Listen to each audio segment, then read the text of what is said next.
അപ്പോൾ മാരുതി സുസുക്കിയുടെ തന്നെ ഡീസൽ വാഹനങ്ങൾക്ക് മാർക്കറ്റിൽ വേറൊരു വാല്യൂ ആണ്. അപ്പോൾ 7 സീറ്റിൽ ഡീസൽ മാരുതിയുടെ ഒരു വാഹനം നോക്കി നടക്കുന്ന ആരെങ്കിലും ഉണ്ടെങ്കിൽ നമ്മളെ ഈ വീഡിയോ സ്കിപ്പ് ചെയ്യരുത്. അവർക്ക് വേണ്ടിയിട്ട് കൊണ്ടുവന്നിരിക്കുകയാണ് 2012 മോഡൽ എർട്ടിഗ. എങ്ങനെയായാലും ഒരു 10-64 വയസ്സ് കാണും. എന്തായാലും സമ്മതിക്കണം, ഇപ്പോഴും പിടിച്ചു നിൽക്കുന്നില്ലേ ന്യൂ ജനറേഷൻ പിള്ളേരുടെ കൂടെ.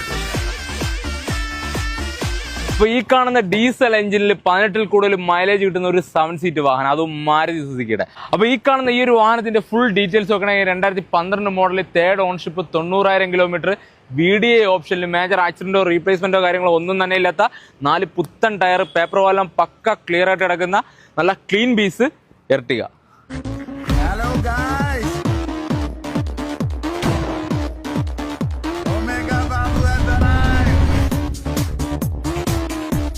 കാണുന്ന ഈ ഒരു ഡീസൽ എഞ്ചിനിൽ 18 കൂടുതൽ മൈലേജ് കിട്ടുന്ന ഈ ഒരു എർട്ടിഗയുടെ ആസ്കിംഗ് പ്രൈസ് നോക്കുകയാണെങ്കിൽ വെറും 3,80,000 രൂപ മാത്രമേ ഉള്ളൂ. റേറ്റ് ചെറുതായിട്ട് നെഗോഷ്യബിൾ ആണ്. നമുക്ക് ഏകദേശം ഒരു 75% കൂടുതൽ ലോണ് കാര്യങ്ങളൊക്കെ അവൈലബിൾ ഉള്ള വാഹനം കൂടിയാണ്. അപ്പോൾ ഈ കാണുന്ന ഈ ഒരു എർട്ടിഗയുടെ ലൊക്കേഷൻ വരുന്നത് ട്രിവാൻഡ്രം നെയ്യാറ്റിൻകര. അപ്പോൾ ആർക്കെങ്കിലും ഈ ഒരു വാഹനം സ്വന്തമാക്കാനായിട്ട് ഐഡിയ ഉണ്ടെന്നുണ്ടെങ്കിൽ നമ്മളോട് ഒന്ന് കോൺടാക്ട് ചെയ്യുക. മറക്കാത്ത പേജ് ഫോളോ ചെയ്യുക. കൂടാതെ നമ്മളെ വാട്സ്ആപ്പ് ചാനലിന്റെ ലിങ്ക് പേരുകൊണ്ട് കയറി ജോയിൻ ചെയ്യുക. അപ്പോൾ ഓക്കെ.